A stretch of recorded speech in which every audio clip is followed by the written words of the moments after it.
Hi ಗೆಳೆಯರೇ, ಅನಂತ BK education YouTube ಚಾನಲ್‌ಗೆ ತಮಗೆಲ್ಲರಿಗೂ ಸ್ವಾಗತ. ಈ ದಿನ ಮೇ 7 ಮತ್ತು 8ರ GK today current affairs daily MCQ ಪ್ರಶ್ನೆಗಳನ್ನು ಕನ್ನಡದಲ್ಲಿ ನಾವು ನೋಡಲಿದ್ದೇವೆ. ಬನ್ನಿ ಗೆಳೆಯರೇ, ಯಾವೆಲ್ಲ ಪ್ರಶ್ನೆಗಳನ್ನು ನಾವು ನೋಡಲಿದ್ದೇವೆ ಅಂದರೆ ನೋಡೋಣ ಬನ್ನಿ. ಮೊದಲನೇ ಪ್ರಶ್ನೆ, ಪಿಂಚಣಿ ಇಲಾಖೆಯು ಇತ್ತೀಚೆಗೆ ಸರ್ಕಾರಿ ನಿವೃತ್ತಿ ವೇತನದಾರರಿಗೆ ಆನ್‌ಲೈನ್ ಪೋರ್ಟಲ್ ಅನ್ನು ಪ್ರಾರಂಭಿಸಿದೆ. ಈ ಪೋರ್ಟಲ್‌ನ ಹೆಸರು ಏನು ಅಂತ ಕೇಳಿದ್ದಾರೆ. ಈ ಪೋರ್ಟಲ್‌ನ ಹೆಸರು ಯಾವುದಂದ್ರೆ ಸರಿಯಾದ ಉತ್ತರ ಆಪ್ಷನ್ ಸಿ, ಭವಿಷ್ಯ ಪೋರ್ಟಲ್ ಸರಿಯಾದ ಉತ್ತರ. ಪಿಂಚಣಿ ಇಲಾಖೆಯು ಭವಿಷ್ಯ ಎಂಬ ಆನ್ಲೈನ್ ಪೋರ್ಟಲ್ ಅನ್ನು ಸರ್ಕಾರಿ ನಿವೃತ್ತಿ ವೇತನದಾರರಿಗೆ ಪಿಂಚಣಿ ಪಾವತಿಗಳು ಮತ್ತು ನಿರ್ಬಂಧಗಳನ್ನು ಪತ್ತೆ ಹಚ್ಚಲು ಇದನ್ನು ಪ್ರಾರಂಭಿಸಿದೆ. ಇದು state bank of India, bank of Baroda, Punjab national bank, Canara bank ಸೇರಿದಂತೆ 5 ಬ್ಯಾಂಕ್ಗಳ ಪಿಂಚಣಿ ಪ್ರಕ್ರಿಯೆ ಮತ್ತು ಪಾವತಿ ಸೇವೆಗಳೊಂದಿಗೆ ಪೋರ್ಟಲ್ ಅನ್ನು ಸಂಯೋಜಿಸಲಾಗಿದೆ. ಇನ್ನು ಮುಂದಿನ ಪ್ರಶ್ನೆ, ಇತ್ತೀಚೆಗೆ NPCI UPI ತರಹದ ತ್ವರಿತ ಪಾವತಿ ಸೇವೆಗಳಿಗಾಗಿ ಯಾವ ಆಫ್ರಿಕನ್ ದೇಶದೊಂದಿಗೆ ಒಪ್ಪಂದಕ್ಕೆ ಸಹಿ ಹಾಕಿದೆಯೇ ಅಂತ ಪ್ರಶ್ನೆಯನ್ನು ಕೇಳಿದ್ದಾರೆ. ಇದಕ್ಕೆ ಸರಿಯಾದ ಉತ್ತರ ಆಪ್ಷನ್ ಎ, ನಮೀಬಿಯಾ ಸರಿಯಾದ ಉತ್ತರ. ನಮೀಬಿಯಾ ಸರಿಯಾದ ಉತ್ತರ. NPCI ಸಾಗರೋತ್ತರ ಅಂಗವು ನಮೀಬಿಯಾಕ್ಕೆ UPI ತರಹದ ತ್ವರಿತ ಪಾವತಿ ವ್ಯವಸ್ಥೆಯನ್ನು ಅಭಿವೃದ್ಧಿಪಡಿಸಲು ಬ್ಯಾಂಕ್ ಆಫ್ ನಮೀಬಿಯಾದೊಂದಿಗೆ ಒಪ್ಪಂದಕ್ಕೆ ಸಹಿ ಹಾಕಿರುವಂಥದ್ದು. ಭಾರತದ UPI ತಂತ್ರಜ್ಞಾನ ಮತ್ತು ಅನುಭವಗಳನ್ನು ಇದು ಬಳಸಿಕೊಳ್ಳುತ್ತದೆ. ಸಹಯೋಗವು ನಮೀಬಿಯಾದ ಆರ್ಥಿಕ ಪರಿಸರ ವ್ಯವಸ್ಥೆಯನ್ನು ಆಧುನೀಕರಿಸುವ ಗುರಿಯನ್ನು ಹೊಂದಿದೆ. ಪ್ರವೇಶಿಸುವಿಕೆ, ಕೈಗೆಟುಕುವಿಕೆ ಮತ್ತು ದೇಶೀಯ ಮತ್ತು ಅಂತಾರಾಷ್ಟ್ರೀಯ ಪಾವತಿ ನೆಟ್ವರ್ಕ್ಗಳೊಂದಿಗೆ ಸಂಪರ್ಕವನ್ನು ಹೆಚ್ಚಿಸುತ್ತದೆ. ಇದು ಪರಸ್ಪರ ಕಾರ್ಯಸಾಧ್ಯತೆಯನ್ನು ಹೇಳುವಂಥದ್ದು. ನಮೀಬಿಯಾದಲ್ಲಿ ಹಣಕಾಸಿನ ಸೇರ್ಪಡೆ ಮತ್ತು ಡಿಜಿಟಲ್ ವಹಿವಾಟುಗಳನ್ನು ಸುಧಾರಿಸುವತ್ತ ಮಹತ್ವದ ಹೆಜ್ಜೆಯನ್ನು ಸೂಚಿಸುತ್ತದೆ. ಇನ್ನು ಮುಂದಿನ ಪ್ರಶ್ನೆ, ಇತ್ತೀಚೆಗೆ SDGಗಳನ್ನು ಸ್ಥಳೀಯಗೊಳಿಸುವುದು ಭಾರತದಲ್ಲಿ ಸ್ಥಳೀಯ ಆಡಳಿತದಲ್ಲಿ ಮಹಿಳೆಯರು ದಾರಿ ತೋರುತ್ತಾರೆ ಎಂಬ ಕಾರ್ಯಕ್ರಮವನ್ನು ಎಲ್ಲಿ ಆಯೋಜಿಸಲಾಗಿದೆ ಅಂತ ಪ್ರಶ್ನೆ ಕೇಳಿದ್ದಾರೆ. ಇದಕ್ಕೆ ಸರಿಯಾದ ಉತ್ತರ ಆಪ್ಷನ್ ಸಿ, ನ್ಯೂಯಾರ್ಕ್ ದೇಶದಲ್ಲಿ ಇದನ್ನು ಆಯೋಜಿಸಲಾಗಿದೆ. ಮೇ 3, 2024ರಂದು UNಗೆ ಭಾರತದ ಕಾಯಂ ಮಿಷನ್ ಮತ್ತು ಪಂಚಾಯತ್ ರಾಜ್ ಸಚಿವಾಲಯವು UNFPA ಜೊತೆಗೆ ನ್ಯೂಯಾರ್ಕ್ನಲ್ಲಿ CPD 57ರ ಸಮಯದಲ್ಲಿ ಈ ಕಾರ್ಯಕ್ರಮದಲ್ಲಿ SDGಗಳನ್ನು ಸ್ಥಳೀಯಗೊಳಿಸುವುದು ಭಾರತದಲ್ಲಿ ಸ್ಥಳೀಯ ಆಡಳಿತದಲ್ಲಿ ಮಹಿಳೆಯರು ದಾರಿ ತೋರುತ್ತಾರೆ ಎಂಬ ಕಾರ್ಯಕ್ರಮದಲ್ಲಿ ಕಾರ್ಯದರ್ಶಿ ವಿವೇಕ್ ಭಾರದ್ವಾಜ್ ನೇತೃತ್ವದ ಸಭಾಪತಿ ಸುಪ್ರಿಯಾ ದಾಸ್ ದತ್ತಾ ತ್ರಿಪುರಾದಿಂದ, ಸರ್ಪಂಚ್ ಕುನುಕೋ ಹೇಮಾಕುಮಾರಿ ಆಂಧ್ರಪ್ರದೇಶ ಮತ್ತು ಸರ್ಪಂಚ್ ನೀರು ಯಾದವ್ ರಾಜಸ್ಥಾನ್ ಸೇರಿದಂತೆ ಚುನಾಯಿತ ಮಹಿಳಾ ಪ್ರತಿನಿಧಿಗಳು ಭಾರತೀಯ ಮಹಿಳಾ ತಳಮಟ್ಟದ ನಾಯಕತ್ವವನ್ನು ಪ್ರದರ್ಶಿಸಲಿದ್ದಾರೆ. ಇನ್ನು ಮುಂದಿನ ಪ್ರಶ್ನೆ, ಇತ್ತೀಚೆಗೆ ಯಾವ ಭಾರತೀಯನು ಗ್ರೀನ್ ಆಸ್ಕರ್ ವಿಟ್ಲಿ ಗೋಲ್ಡ್ ಪ್ರಶಸ್ತಿ 2024 ಸ್ವೀಕರಿಸಿದ್ದಾನೆ ಅಂತ ಪ್ರಶ್ನೆಯನ್ನು ಕೇಳಿದ್ದಾರೆ. ಇದಕ್ಕೆ ಸರಿಯಾದ ಉತ್ತರ ಆಪ್ಷನ್ ಬಿ, ಪೂರ್ಣಿಮಾ ದೇವಿ ಬರ್ಮನ್ ರವರು ಈ ಪ್ರಶಸ್ತಿಯನ್ನು ಸ್ವೀಕರಿಸಿದ್ದಾರೆ. ಅಸ್ಸಾಮಿ ವನ್ಯಜೀವಿ ಜೀವಶಾಸ್ತ್ರಜ್ಞೆ ಡಾಕ್ಟರ್ ಪೂರ್ಣಿಮಾ ದೇವಿ ಬರ್ಮನ್ ರವರು ಅಳಿವಿನಂಚಿನಲ್ಲಿರುವಂತಹ ಅರ್ಗಿಲ ಅಥವಾ ಗ್ರೇಟ್ ಅಡ್ವಂಚಂಟ್ ಕೊಕ್ಕರೆ ಮತ್ತು ಅದರ ತೇವ ಭೂಮಿಯ ಮನೆಯನ್ನು ಸಂರಕ್ಷಿಸಿದ್ದಕ್ಕಾಗಿ ಗ್ರೀನ್ ಆಸ್ಕರ್ ಎಂದು ಕರೆಯಲ್ಪಡುವ ತಮ್ಮ 2ನೇ ವಿಟ್ಲಿ ಗೋಲ್ಡ್ ಪ್ರಶಸ್ತಿಯನ್ನು ಪಡೆದಿದ್ದಾರೆ. ಇವರು ಈ ಹಿಂದೆ 2017ರಲ್ಲಿ ಇದನ್ನು ಪಡೆದಿದ್ದರು. ಚಾರಿಟಿಯ ಪೋಷಕರಾದಂತಹ ಪ್ರಿನ್ಸೆಸ್ ಅನ್ನಿ ಅವರು ಲಂಡನ್ನಲ್ಲಿ ಟ್ರೋಫಿಯನ್ನು ನೀಡಿದರು. ಡಾಕ್ಟರ್ ಬರ್ಮನ್ ಕೊಕ್ಕರೆ ಮತ್ತು ಅದರ ಆವಾಸಸ್ಥಾನವನ್ನು ರಕ್ಷಿಸಲು ಸ್ಥಳೀಯರನ್ನು ಸಜ್ಜುಗೊಳಿಸಿದರು. ಇದರ ಜನಸಂಖ್ಯೆಯನ್ನು 450ರಿಂದ 1800ಕ್ಕೆ ಹೆಚ್ಚಿಸಿದ್ದರು. ಸೊ ಈ ಕಾರಣಕ್ಕೆ ಅವರಿಗೆ ಈ ಪ್ರಶಸ್ತಿ ಲಭ್ಯವಾಗಿದೆ. ಇನ್ನು ಮುಂದಿನ ಪ್ರಶ್ನೆ, ಇತ್ತೀಚೆಗೆ ಬಿಡುಗಡೆಯಾದಂತಹ OECD ವರದಿಯ ಪ್ರಕಾರ 2024-25ರಲ್ಲಿ ಭಾರತದ ಆರ್ಥಿಕತೆಯ ನಿರೀಕ್ಷಿತ ಬೆಳವಣಿಗೆ ದರ ಎಷ್ಟು ಅಂತ ಪ್ರಶ್ನೆ ಕೇಳಿದ್ದಾರೆ. ಇದಕ್ಕೆ ಸರಿಯಾದ ಉತ್ತರ ಆಪ್ಷನ್ ಬಿ, 6.6%. ಮೇ 2, 2024ರಂದು ಬಿಡುಗಡೆಯಾದ OECDಯ ಆರ್ಥಿಕ ದೃಷ್ಟಿಕೋನ ವರದಿಯು 2024-25ರ ಭಾರತದ ಆರ್ಥಿಕ ಬೆಳವಣಿಗೆಯ ಮುನ್ಸೂಚನೆಯನ್ನು 6.2ರಿಂದ 6.6ಕ್ಕೆ ಹೆಚ್ಚಿಸಿದೆ. ಇದು 2025-26ಕ್ಕೆ 6.6% ಬೆಳವಣಿಗೆ ದರವನ್ನು ಸಹ ಯೋಜಿಸಿದೆ.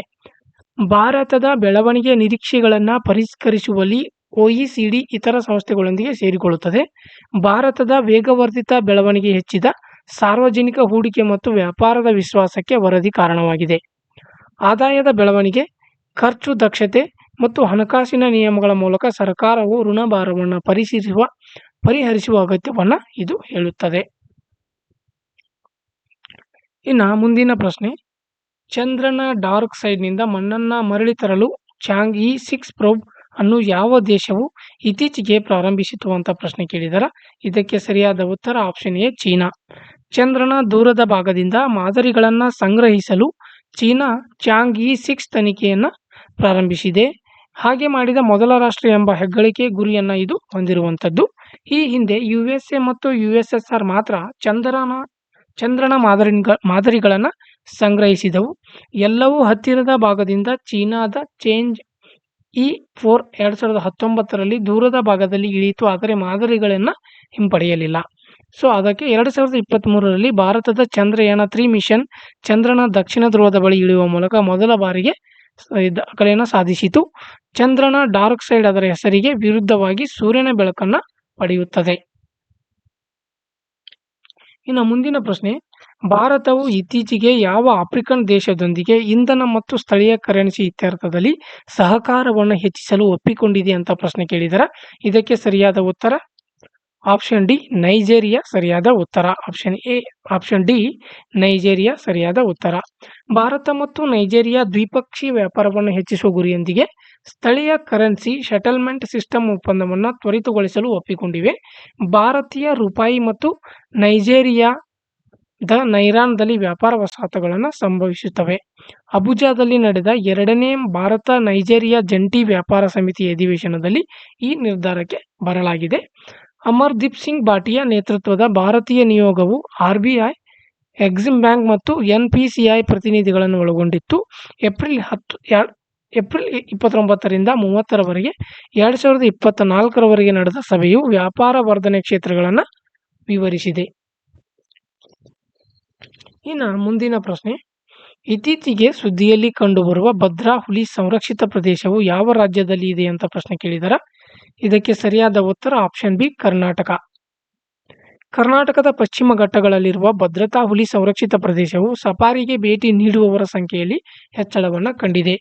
ಪ್ರವಾಸಿಗರು ಈ ಪರಿಸರ ಸೂಕ್ಷ್ಮ ವಲಯದಲ್ಲಿ ಎಚ್ಚರಿಕೆಯಿಂದ ಹೆಜ್ಜೆ ಹಾಕಬೇಕು.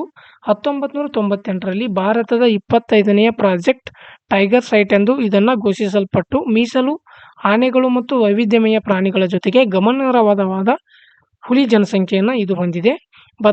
ಭದ್ರಾ ನದಿಯಿಂದ ಬರಿದು ಇದು ತೇಗ ಮತ್ತು ಔಷಧೀಯ ಸಸ್ಯಗಳು ಸೇರಿದಂತೆ ನಿತ್ಯ ಹರಿದ್ವರ್ಣ ಸಸ್ಯವರ್ಗದ ವನ ಪತನಶೀಲವನ್ನು ಹೊಂದಿರುವಂಥದ್ದು.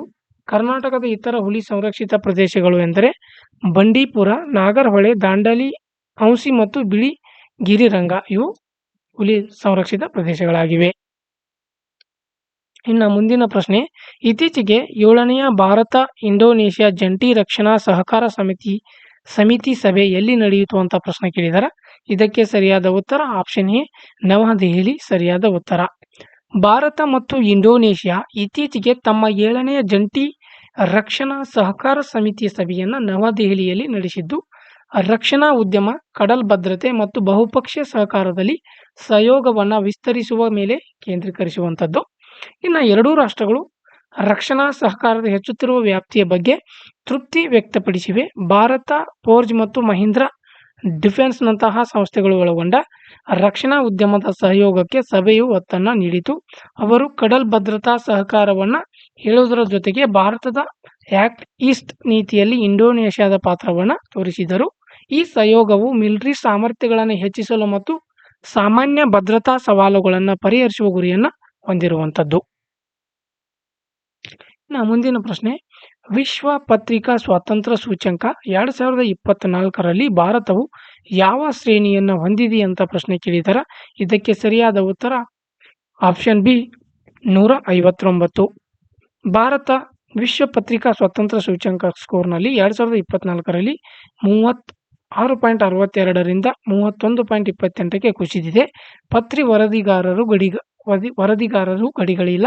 ಈ ವಾರ್ಷಿಕ ವರದಿಯು 180 ರಾಷ್ಟ್ರಗಳಾದ್ಯಂತ ಪತ್ರಿಕೋದ್ಯಮ ಸ್ವಾತಂತ್ರ್ಯವನ್ನು ನಿರ್ಣಯಿಸುತ್ತದೆ.